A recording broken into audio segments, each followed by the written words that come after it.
I'm covering a case today that's kind of like England's version of the Delphi murders of Libby and Abby, which is one that sits really heavy in my heart for a number of reasons. But this case in particular is very hard. We're going to go through it in a lot of detail. So settle in a little bit because this is probably going to be a long episode. I don't think I'm going to have to do it in two parts, but we'll see.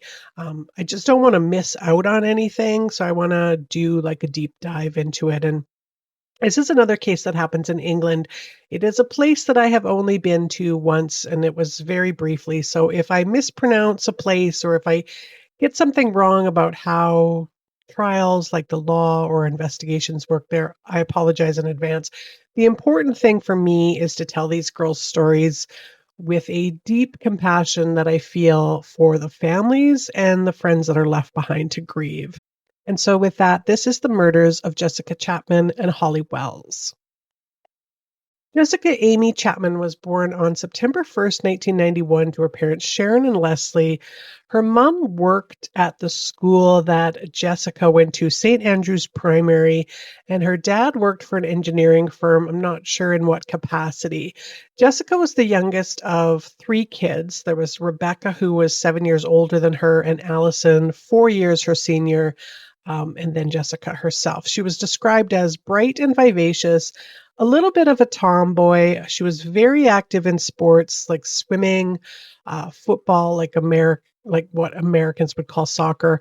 And in the summer of 2002, Jessica was preparing to turn 11 and was bestest friends with Holly Wells. Now, Holly Marie was the youngest child of Kevin and Nicola Wells. She had a big brother named Oliver who was 12 at the time, and Holly was kind of the opposite of Jessica, where Jessica had brown hair. Holly was blonde. She was much more of a girly girl than Jessica was. Holly was starting to get an interest in trying new hairstyles and experimenting with makeup, whereas Jessica wasn't into that kind of stuff, at least not that summer. But they were definitely ride or die best friends. They were pretty much inseparable. Both were really smart girls. They were both doing really well in school. And Kevin had told the UK Mail that Holly would go to bed with a dictionary so that while she was reading Harry Potter books, she could look up words that she didn't know, which is actually something that I remember doing as a kid. I mean, obviously, I didn't read Harry Potter books then, but I do remember having a dictionary near me to always be able to look up words that I didn't know. Jessica's family lived on Brook Street in Soham, England, which is a small town of about, I've heard the population as low as 9,000 and as high as 12,000. So somewhere in there, I believe that in 2002, it was probably closer to 9,000. And today it's probably closer to 12. It's northwest of Cambridge, and Brook Street is about a 10-minute walk from where Holly's family lived, which was in Red House Gardens. So you would pretty much walk up the street or walk up to the end of Brook Street and then turn left. So that summer in late July, Jessica's family had gone, it was summer break. So they had gone on holidays in Menorca, which is owned by the Spanish, and it's an island, it's beaches and stuff. And while Jessica was there, she had used some of her spending money to get Holly this necklace that had an H on it, like engraved on it. So on Sunday, August 4th, 2012, Jessica told her mom and dad that she was going to go to Holly's and give her this necklace. Holly's family was having a barbecue that afternoon with like friends and family, which was fine. Jessica was more than welcome to come that day. And so when Jessica arrived, there was another friend of both of theirs there already named Natalie. So the three of them played some video or computer games until just after about 3 in the afternoon when Natalie had to go home. Now at 5 o'clock or 5 p.m., just before five. They always liked to kind of dress the same when they could. So Holly changed into, she had a Manchester United football shirt, and Oliver had one as well. So she gave that one to Jessica to put on. And then Holly's mom took a picture of them in their living room at 5:04. And then from 5:11 until 5:35, there was activity on the Wells family computer. Nothing out of sorts, like there was no chat room activities. And there wasn't anything like that. It was just, like, computer games and, like, looking at stuff. It's 2002, so this is before Facebook and all of that nonsense. They then ate dinner with the family and friends that were there, and at 6:10, they went back upstairs to Holly's room and changed out of the shorts that they were wearing and into long pants, and then left the house sometime after that, which was estimated to be 6:13, which wasn't a terrible thing for them to do, but they didn't say anything to anyone, that they were leaving or where they were going. Now, when I first Googled this, it said that the sun sets in England at 6:31 in August, but that did not sound right to me, even though I don't live there. Because here, obviously, in August, the sun sets at like 9:30 or something. Now, granted, we are in the north, we're much closer to the Arctic, but it just didn't sound right. So I Googled a little harder, and I have come up with an average of about 8:30 that the sun sets there at that time of year, which makes a lot more sense. So my best guess is that when they left the house at a little after 6, it was still light out. Someone will, of course, tell me in the comments if I'm wrong about that. So the best guess or estimate was that they had left because they wanted to go get some candy from one of the vending machines that was at the Sportsplex. Now, this is England, so there is some CCTV cameras. And because it was like a small town, the girls were known in the community. Like Jessica's mom worked for the school. And of course, Jessica herself was involved in a lot of sports. So they were seen around a lot. So people were familiar with them and knew what they looked like. So they were seen leaving Holly's house and then using the back lane to get onto Sand Street, where they headed up north and then turned left onto Gidney Lane, which is where the Ross Peters Sports Center is. Now, getting to the sports center would have taken only about 4 minutes of walking, and they were seen on cameras crossing the parking lot and then into the building. They entered the gym, and that's where the vending machines are, and that was at 6:18 p.m. They left the building right away after that, and then they crossed the road in front of Soham Village College, which is right next to the sports center. But they're now heading in the opposite direction that they had come from, and heading down Gidley Lane towards College Road. So it appears that they're going for a little bit of a walk. They're probably going to make a loop down Gidney, right onto College Road, right again onto Clay Street, where there's some shops, like there's a grocery store and a cafe and that, and then right back onto Sand again on their way back home or back to Holly's house. So they're kind of doing what they think they're going to be doing is like a square. At 6:24, there was a man named Ian Huntley who lived at the caretaker's cottage next to the college. He was out washing his dog Sadie, and he saw them passing by. Um, Now his place is on College Close, so it's just like a little cul-de-sac that kind of deeks off of that Gidley Lane before you turn onto College Street. Ian lived with his girlfriend, Maxine Carr, and she was a volunteer teaching assistant at the girls' school. So they quite liked her and they knew her quite well. And they knew that she had applied for this full-time job in the following fall semester. So they asked Ian how Miss Carr was, and he said, "Oh, not good. She didn't get the job." And they said something like, "Oh, that's too bad. Say hi to us," something like that. And then they went up College Street and turned right onto Clay. Now, at the corner of Clay, when Clay becomes High Street, but High Street is one of those where if you turn right instead of left and go south on it, it becomes Sand Street again. Like it just kind of blends back into and now becomes Sand Street. Anyways, there's a war memorial there on the corner and it's called Red Line Square. Now, 4 people reported seeing them walking up High Street around that 6:30 time frame, and then 4 more people saw them heading back down Sand Street in the direction of Holly's house about 15 minutes later. So everything is kind of lining up with they went to get some candy, then they went for this short walk, making this square, and then they were headed back home. So at 8 p.m., Nicola, Holly's mom, she goes into her room to tell the girls like it's time to come down and say goodbye to the barbecue guests, but they weren't there.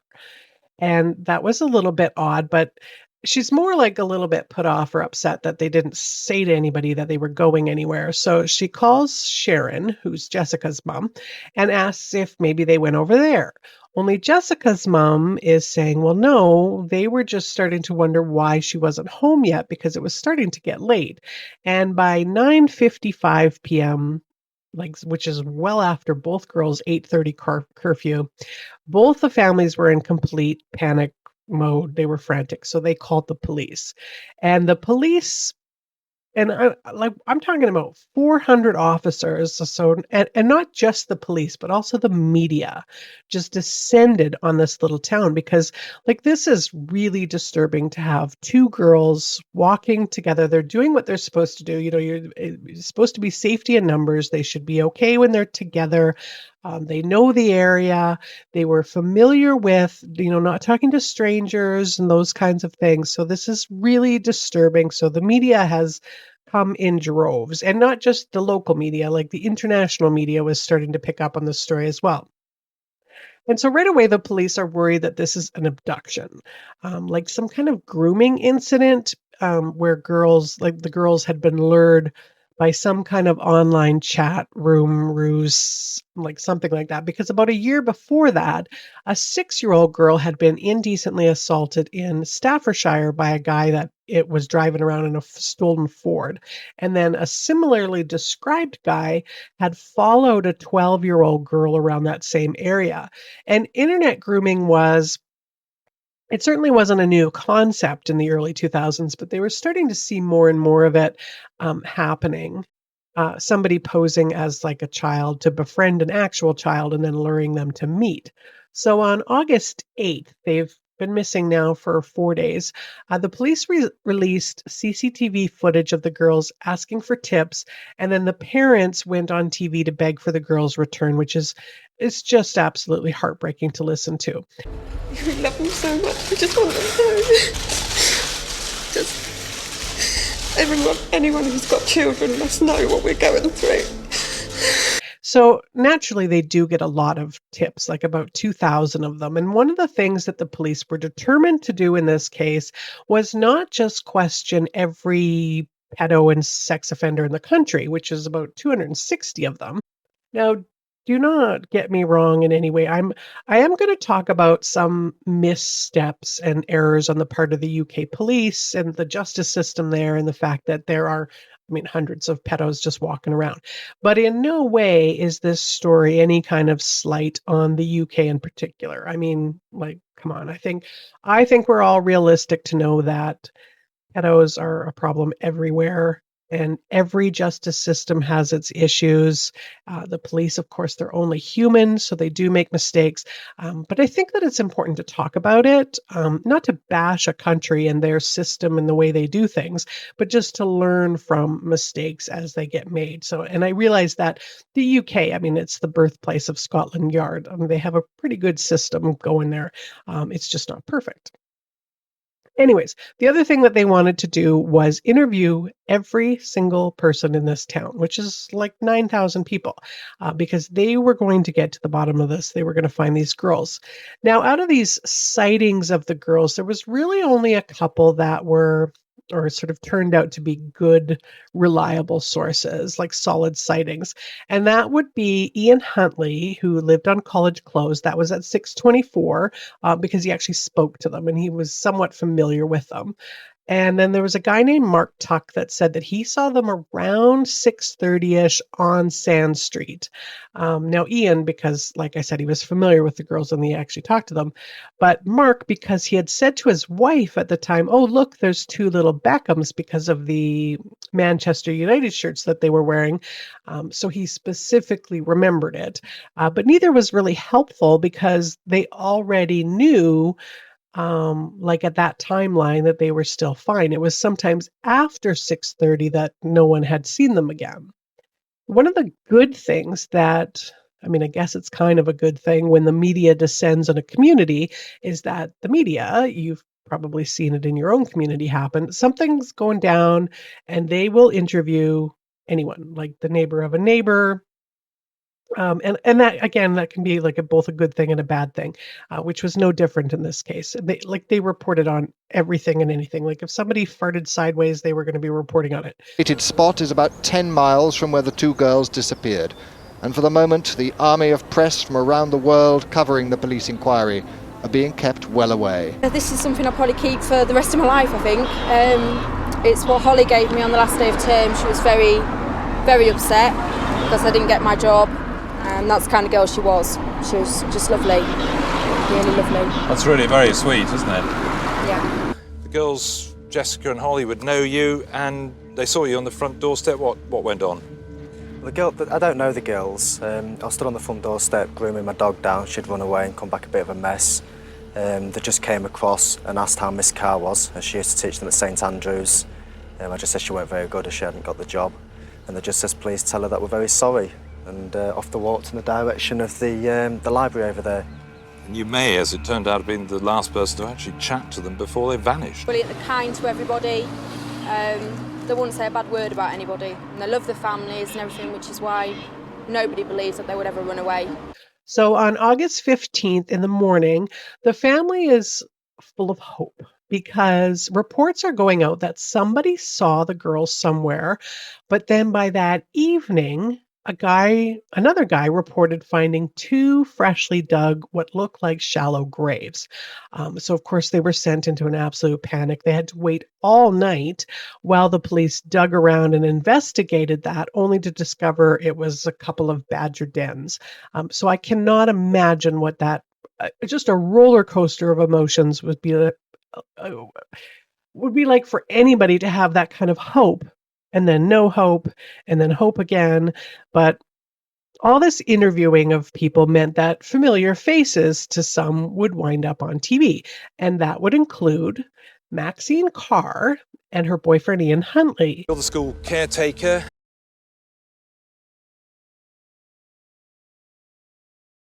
And people started to come forward saying that, well, Maxine had mentioned in one of her interviews that she had been in the bath or in the shower or something when the girls had come by, so she missed them. She didn't see them, but these people that were coming forward were saying, actually, she was having drinks in a pub in Grimley right around the time that the girls disappeared.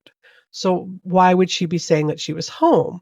And that Ian guy, well, the only reason he moved there in the first place is because he was kind of running away from rumors that he had kind of a thing for underage girls, and there was a couple of alleged sexual assaults that he had never faced any charges on. Well, the police had already actually searched Ian and Maxine's house. They had done sort of a rudimentary search on the 5th of August, the day after the girls went missing.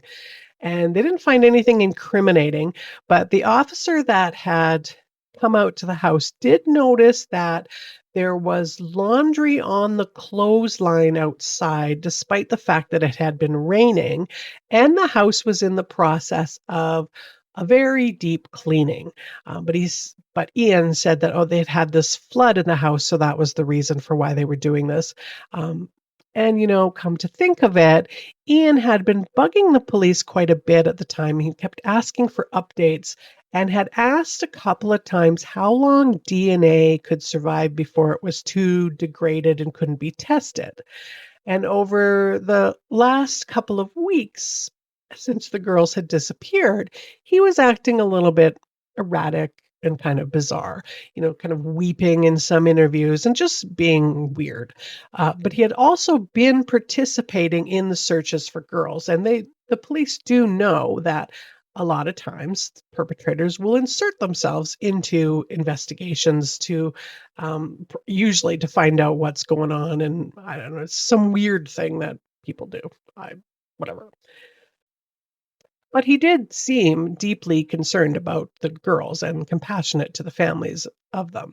So the police bring both of them in for questioning, but separately. And while they're doing that, they do a search of his house, the college grounds, and his car as well. Now, during the questioning, Ian decided to try and act crazy. Like, he was even drooling at times, refused to answer any questions even about where he was, who he was, anything like that. So they really didn't have much of a choice but to put him under psychological evaluation, which was okay, I guess, because at least they could keep him detained while they finished their searches. Now, Maxine, on the other hand, she blubbered out right away that she had lied as to where she was on that night, that she had actually been visiting family in Grimley and hadn't got back to Soham until after about 3 days after the girls had disappeared.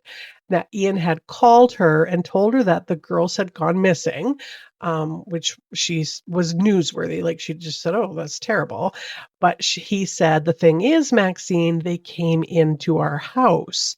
Now, he was apparently freaked out because the girls had come by that evening. Jessica had had this nosebleed, and he had brought her into the house, sat her down on the bed, and tried to staunch the bleeding, or get the bleeding under control, and then they had left.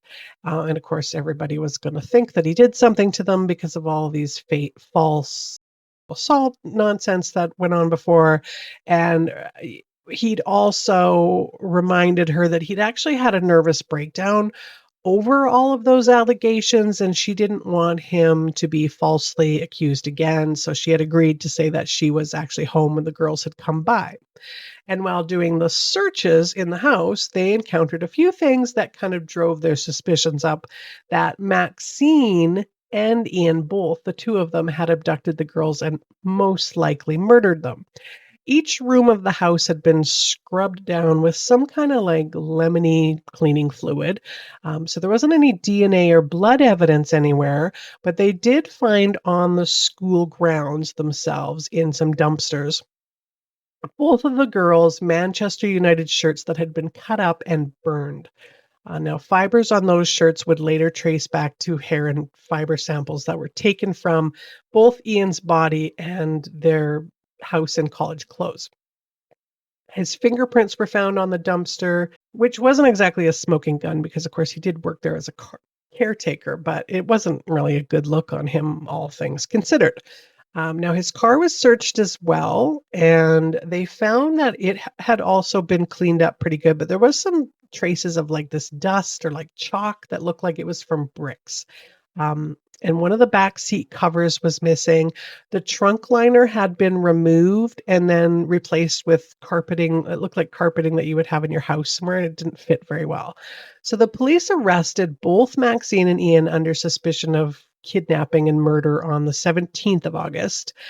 They didn't at that time have a lot of hope that the girls were going to be found alive. And that same day, the police suspicions were confirmed, I guess letting the parents off of this roller coaster of emotions that they'd been on, then plummeting them into darkness and despair. Because around lunchtime, 48-year-old gamekeeper Keith Pryor had noticed a rather unpleasant odor coming from this area near an irrigation ditch along this fence that surrounds the Air Force Base in Suffolk, which is about 10 miles east of Soham. He had actually noticed the smell a couple of days before, but he came back on the 17th with his girlfriend Helen and his other friend Adrian to sort of gingerly investigate, hoping that it wasn't going to be what he kind of feared it was.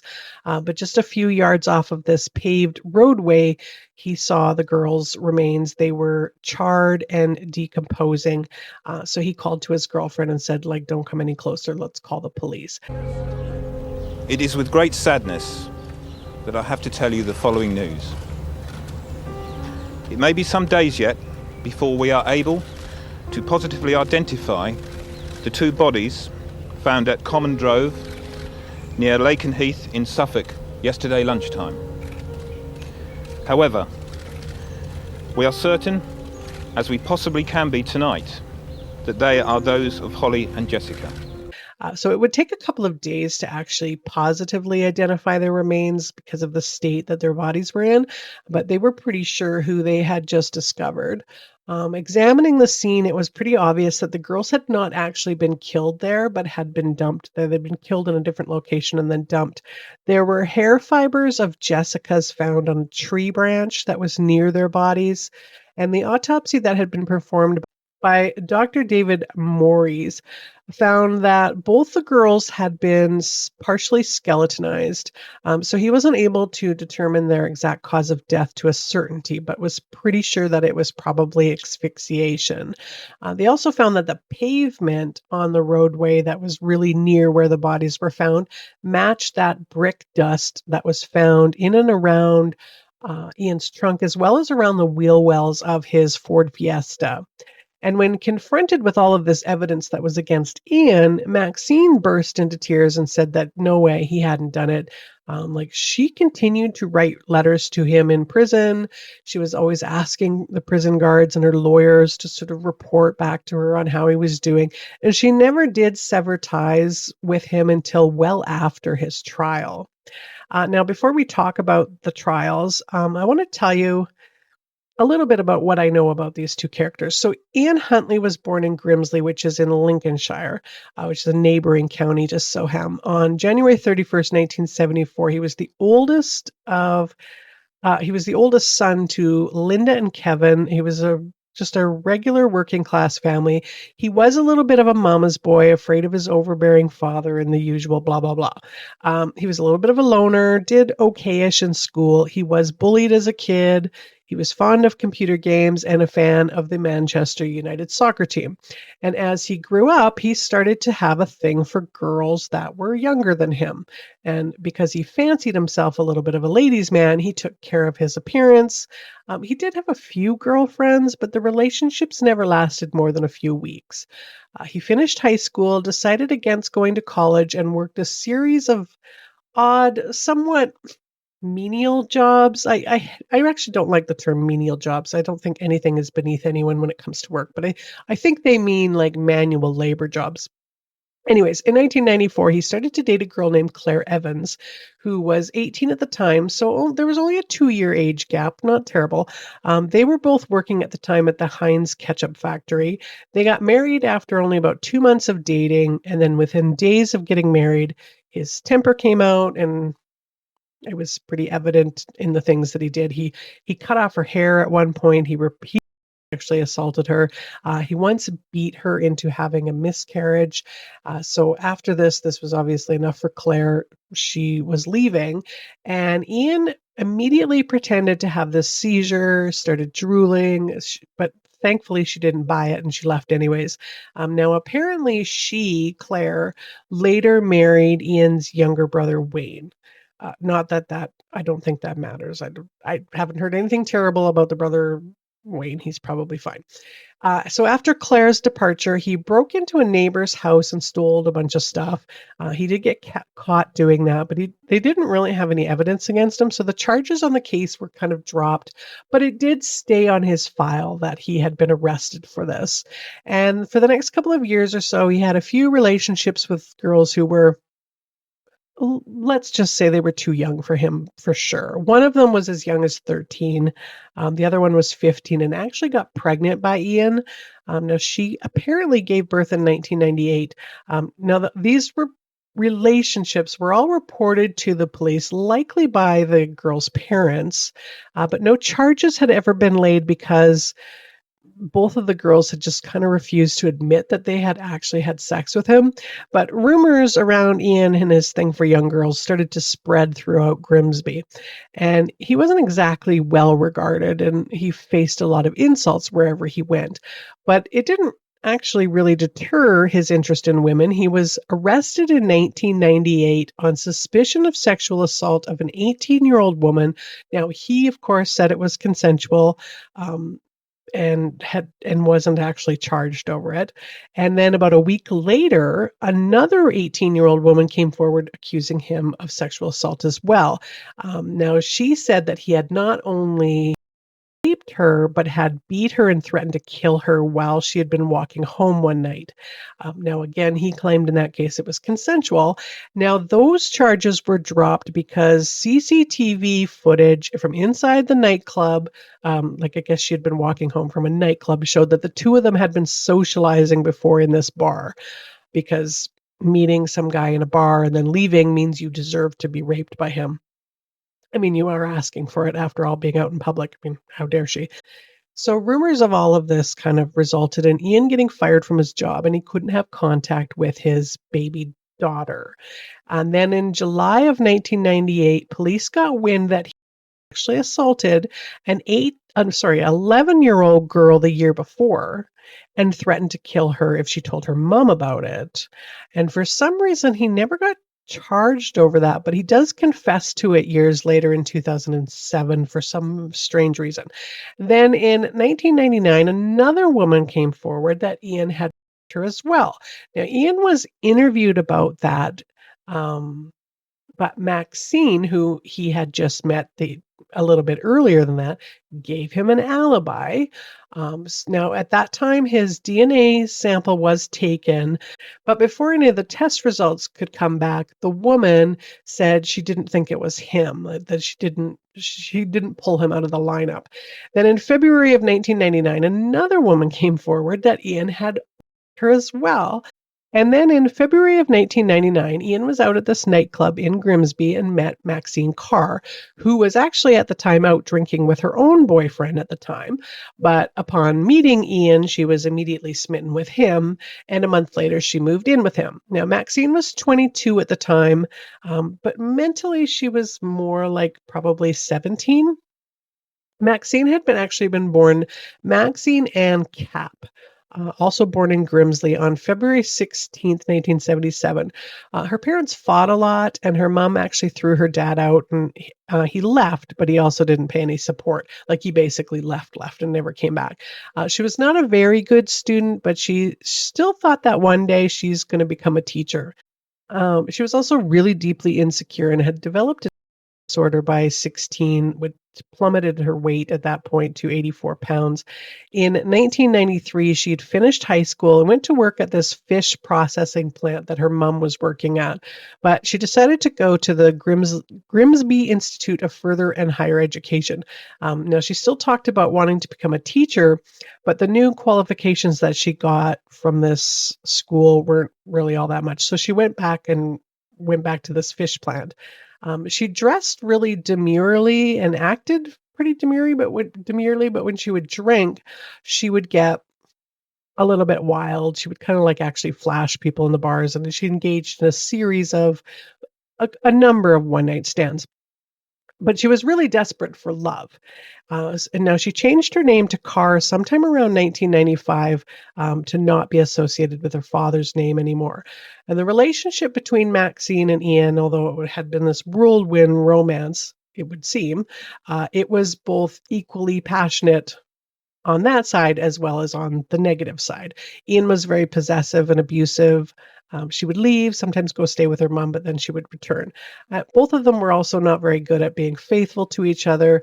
So in the summer of 2001, Ian got word from his dad, who was a caretaker in Littleport, that this Soham Village College was looking for a senior caretaker. And so he applied for it with no qualifications or experience, no background check.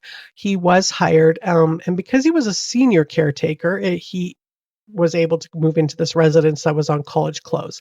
And so the couple moved in and he started to work at the college in that fall term. And in February of 2002, he found out that the St. Andrew's Primary School was looking for, now this was the same school that Jessica and Holly went to and that Jessica's mom was working at, was looking for this volunteer teaching assistant. Now, obviously, she lied on her resume to get the gig, and then this later kind of turned into a paid gig, but it was part-time. Jessica and Holly were actually taught by Maxine, and the girls did really like her. And that July of 2002, she applied for a full-time role there, but she had not gotten the job. And I think it's important to point out that she actually knew that she didn't get the job before August 4th. And she'd already told the girls that she didn't get the job, so they wouldn't have been asking if she got the job. Now, by the night that Holly and Jessica were murdered, the police had Ian's name reported to them on 10 different occasions, and social services had been made aware of his penchant for young girls and sexual violence on 5 occasions. Now, he had never been convicted of anything. He had no criminal record. never served a day in jail up until that point. And because Ian was busy feigning this insanity, his trial was delayed a little bit, waiting for this forensic psychiatrist to let the court know that he was actually more than ready to stand trial and was faking the whole thing. And although he had been deemed a psychopathic and quote, although Mr. Huntley made clear attempts to appear insane, I have no doubt that the man currently and at the time of the murders was both physically and mentally sound, and therefore, if he is found guilty, carried out the murders, totally aware of his actions, end quote.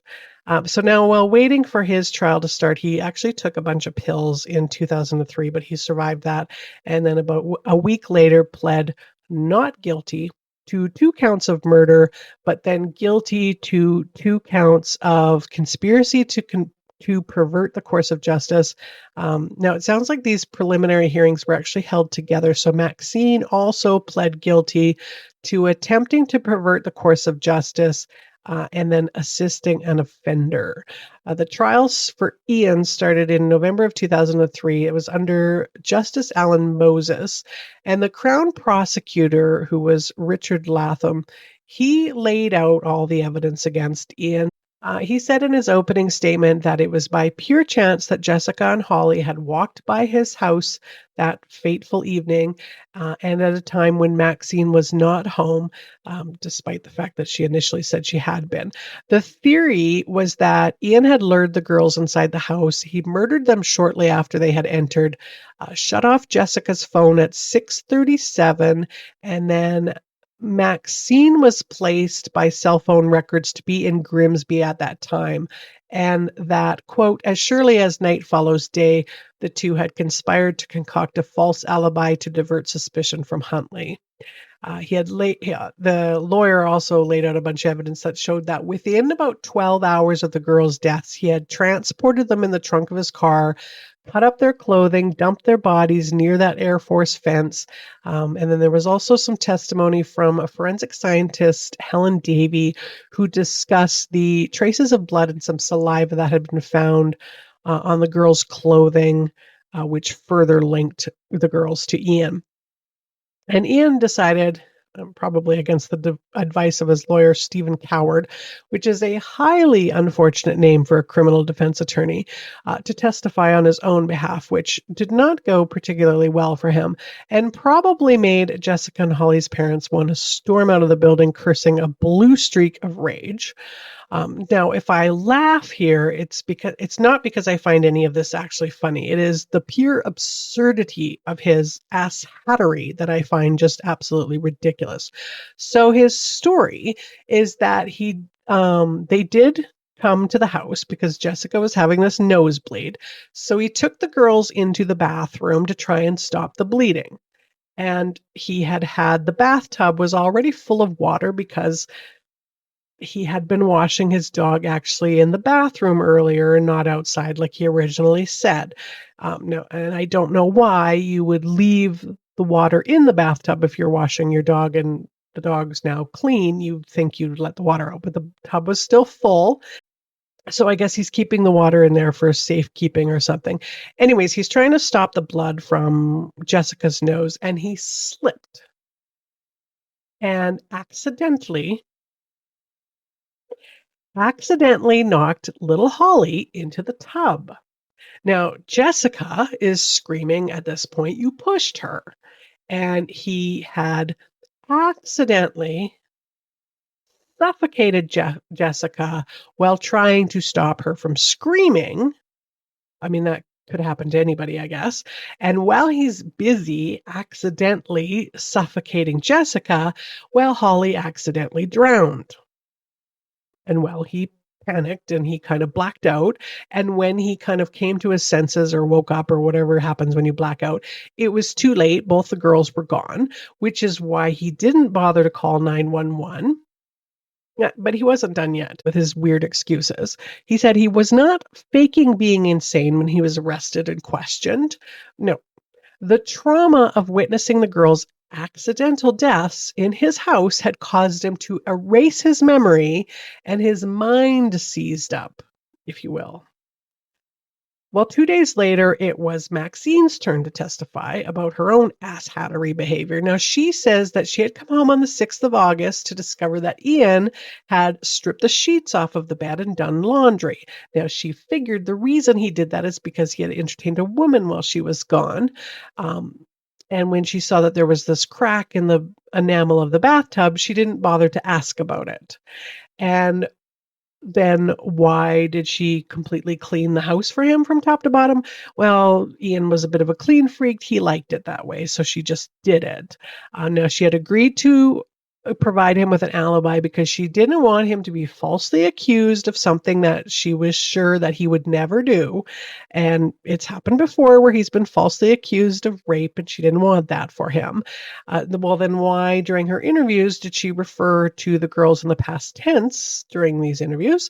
Um, if she didn't know that they were dead. And she said that that was because she had worked with them in the past. So it just made sense to refer to them in the past tense. She said that she had tried to get Ian to go to the police to be open and transparent about this nosebleed thing, but he didn't want to do that because having the girls in the house was a violation of the school rules and he didn't want to lose his job. She said, quote, "If for a minute I had known or believed he murdered either of those girls, I would have been horrified," end quote. Now, in his closing arguments, Richard Latham said that Ian, with Maxine's support, had embarked on 12 days of cynical deception, with Carr only revealing the truth to police after being informed of the discovery of the children's bodies. "We invite you to reject the accounts of both deaths being accidental as desperate lies. The only way out for him. We suggest that this whole business in the house was motivated by something sexual, but whatever he initiated plainly went wrong. Therefore, in this ruthless man's mind, both girls had to die in his own selfish self-interest." And then regarding Maxine, he said, "She had the prospect of marriage, a baby, a nice home, and a new start. She preferred to do what she could to make the best of the position she was in that involved at all costs protecting Ian Huntley." End quote. Now, the jury deliberated for 4 days, came back with guilty in all 4 counts against Ian. Maxine was found guilty of perverting the course of justice because they didn't feel that the prosecution had really proved that she knew that the girls had been murdered. I guess that she had believed his BS story. So she was not guilty of assisting an offender. So she was given only a 3.5 years as a sentence, and then Ian was given a life sentence. And the Justice Moses said at that time, "Your tears have never been for them, only for yourself. In your attempts to escape responsibility, in your lies and manipulation, you have increased the suffering of 2 families. There is no greater task for the criminal justice system than to protect the vulnerable. There are few worse crimes than your murder of these 2 young girls," end quote. Now, he has to serve a minimum of 40 years, and then he's going to be eligible for parole in 2042. Justice Moses said that the order I make offers little or no hope of the defendant's eventual release. Now, Ian himself said, quote, "I'm going to rot inside this place. I'll rot in here. I know it. I'll spend the rest of my life in here. I'm going to be inside forever. It will be torture," end quote. And I certainly hope it is torture. Now, Leslie Chapman, who's Jessica's dad, said outside the courtroom about the convictions, quote, "I think he was a time bomb waiting to go off and both our girls were in the wrong place at the wrong time. I hope the next time I see him, it'll be like we saw our daughters and it'll be in a coffin," end quote. Now, the house that's on College Close, that was torn down in 2004. On September 14th, 2005, Ian was actually burned with some boiling water by another inmate. Now, he tried to sue the prison authorities for that, for failure of their duty of care. It sounds like he was actually successful in that and got about £15,000 and then about £2,500 worth of free legal services for that. On September 5th, 2006, he tried to kill himself again. And then while he was in the hospital for this overdose of antidepressants, his cell was searched and they found this cassette tape. And this cassette tape contained kind of I like what was supposed to be, I guess, a deathbed confession.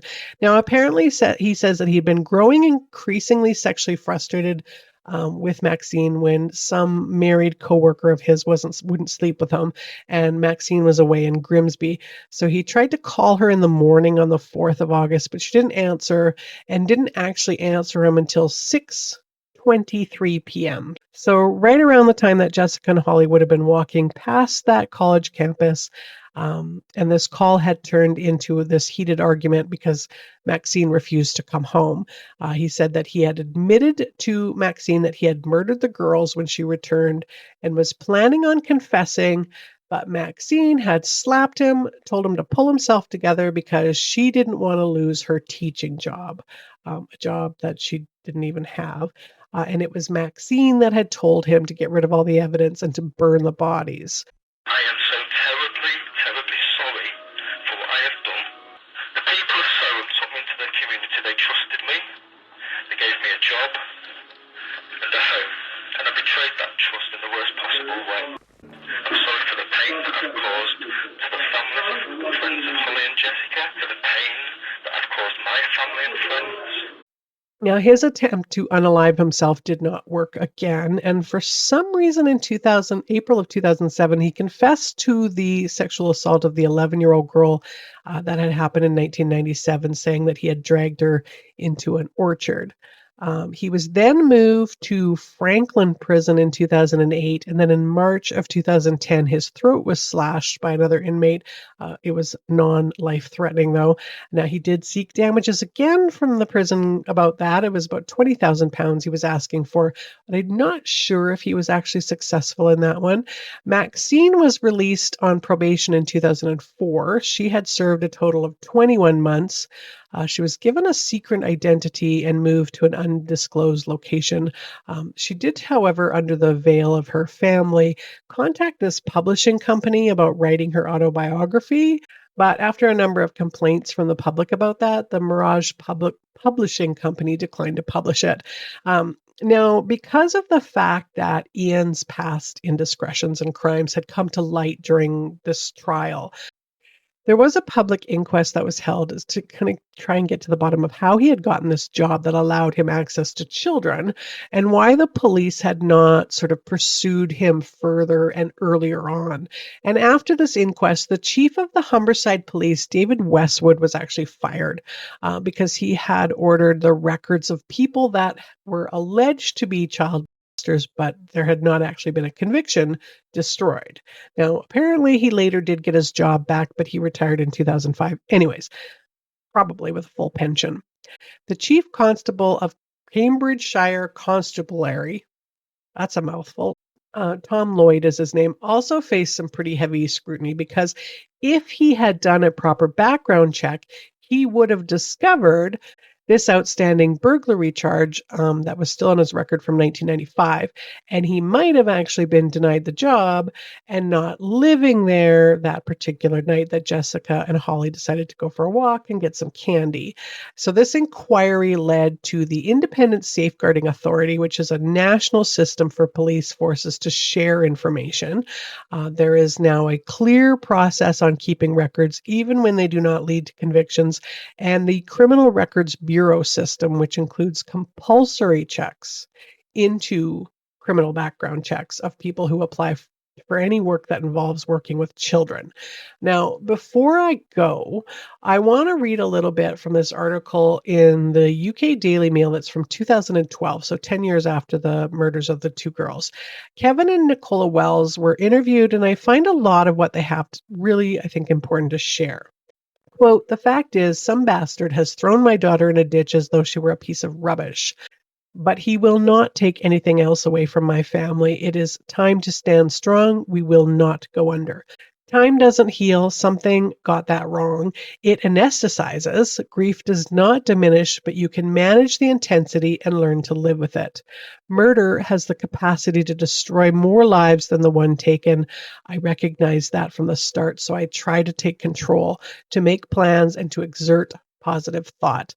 I clung to my family, my community, my work, sometimes to God, and sometimes to the late-night tumbler of whiskey. I chose to believe in the future, a future that I could craft from the life we once had. Really, all I wanted was for us to be the ones who'd make it out the other side. Losing Holly was excruciating, but I have yet to see anything to persuade me that the mother's loss, Nicola's, is not greater. They say 95% of the parents of murdered children split up. We were determined to be among the 5% who survived, but for a year, perhaps 18 months, I couldn't reach my wife. She was lost in a kind of wilderness, whereas I was more hardline about my emotions. I wrote a diary, which was an honest assessment of everything we went through, and it took me to acceptance faster than Nicola.